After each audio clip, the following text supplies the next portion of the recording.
All India Majlis-e-Ittehadul मुस्लिमीन के प्रदेश अध्यक्ष सैयद इम्तियाज़ जलील साहब के ऊपर हमला हुआ है औरंगाबाद के अंदर।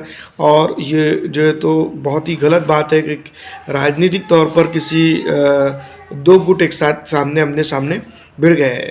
प्रभाग क्रमांक 5 के अंदर बताया जा रहा है कि ये जब रैली करने के लिए पैदल दौरे के दौरान जा रहे थे या फिर जो है तो वहाँ पर से गुज़र रहे थे, तो उस वक्त उनके ऊपर जो है तो किसी ने जो है तो हमला कर दिया है।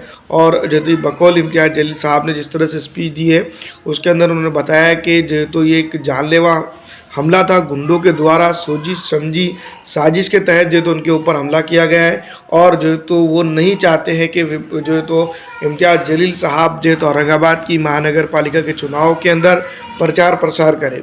तो दोस्तों ये अपने आप में राजनीतिक स्तर को बताता है कि किस तरह की या किस लेवल की राजनीति अब जो है तो महाराष्ट्र के औरंगाबाद ज़िले के जो है तो महानगर पालिका के जो चुनाव हो रहे हैं उसके अंदर हो रही है।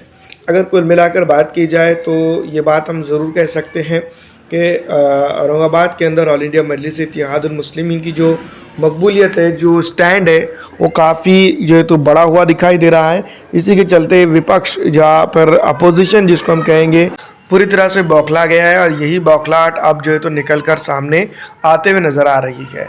तो इसमें कहीं ना कहीं ये बात भी ज़रूर है कि ऑल इंडिया मजलिस-ए-इत्तेहादुल मुस्लिमीन की जो मकबूलियत है वो लगातार बढ़ रही है और ऑल इंडिया मजलिस-ए-इत्तेहादुल मुस्लिमीन की जिस तरह की मकबूलियत बढ़ रही है उसको लेकर काफ़ी जो है तो चर्चा हो रही है। और यही चर्चा आने वाले दिनों के अंदर देखने को मिलेंगी कि किस तरह से जो है तो इम्तियाज़ जलील इसको लेते हैं और जो तो इसको लेकर जो तो किस तरह से अब राजनीति होती है। वैसे अगर देखा जाए तो इसकी कई एक लोग कड़ी निंदा भी कर रहे हैं, लेकिन जिस तरह से ऑल इंडिया मजलिस-ए-इत्तेहादुल मुस्लिमीन की जो मकबूलियत हुई है उसको भी जो तो नज़रअंदाज नहीं किया जा सकता है।